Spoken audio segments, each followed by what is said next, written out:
মোক প্ৰথমে কৈছিল মোক অসমত আহিছোঁ, মই কলকাতাৰ পৰা আহিছোঁ, অসমীয়া ভাষা বুজি নাপাওঁ, তোমালোকে অলপ ভাষা বুজাই দিবানে? আৰু অনলাইনত ক্লাছ কৰি থাকে, মানে খালি ব্ৰেইন ৱাছ, তাতে অনলাইন কম্পিউটাৰ বুলি কোনো শব্দই নাই। কম্পিউটাৰ সেইবোৰ নকৰে, মানে এনেই মানে খালি কৈ থাকে যে এইটো হ'ব এনেকৈ খালি মানুহক মানে তাতেও বুজাই দিয়ে মানে চাকৰি হ'ব বুলি এনেকৈ। সাধাৰণ সকলো মানুহ তেতিয়া দুখীয়া আছিল যে BS কলেজ ক'ত, মোক কয় মই BS কলেজত যাই আছোঁ, মোক অলপ চিনাই দিবা না? মই কৈছোঁ আহা। তেতিয়া মোক কৈছে মই মোৰ ভণ্টিক BS কলেজত এডমিশ্যন ল'ম, অলপ নাম্বাৰটো দিয়া, তোমাক হেল্প ল'ম। পিছত মই দিব খোজা নাই, পিছত নাম্বাৰটো দিলোঁ, একো নহয় দিয়া। পিছত দিছোঁ, ঘৰত যাই কল কৰিছে, মোৰ মায়ে ৰিচিভ কৰিছে। মোৰ মাকৰ লগত পূৰা তাৰমানে কথা চথা কৈ মিল হৈছে, মানে সম্পৰ্কটা ইমান মানে কাকিমা বুলি ই কৰিছে। পিছত কয় পিছদিনা তোমাৰ ঘৰত যাম কাকিমা। মায়ে কৈছে আহা তেনেহ'লে।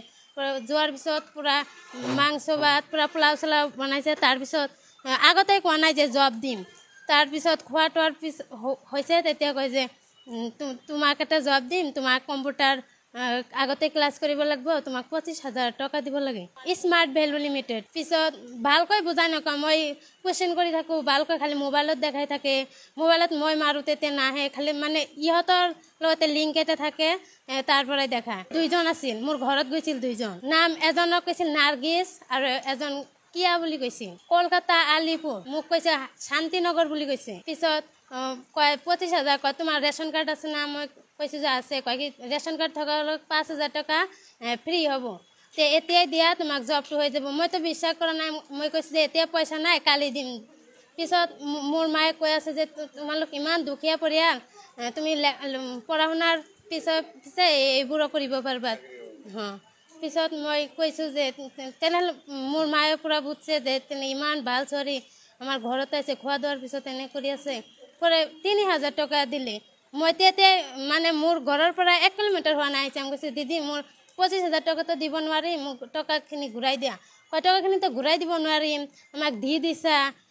কয় কি পিছত কয় মই ছাৰ পিছত ফোন কৰিম, পিছততো টকাখিনি গুচি গৈছে, পিছত ছাৰ যে দিয়ে। পিছত মই সেই ছাৰক কল দিছোঁ। পিছত ছাৰে কৈছে যে টকাখিনিতো ঘূৰাই দিব নোৱাৰিম, তুমি কিয়া দিদিক লগ ধৰা।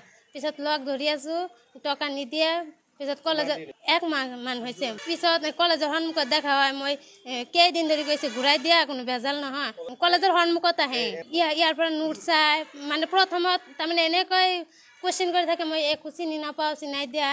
তাৰপিছত সকলোখিনি কয় স্মাৰ্ট ভেলু এটা কোম্পানী আছে, তাত এড হোৱা স্মাৰ্ট ভেলু লিমিটেড।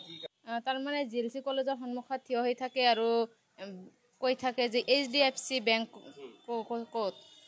এদিন মোকো সুধিছিল, মই কৈছোঁ GLC কলেজৰ ওচৰতে আছে।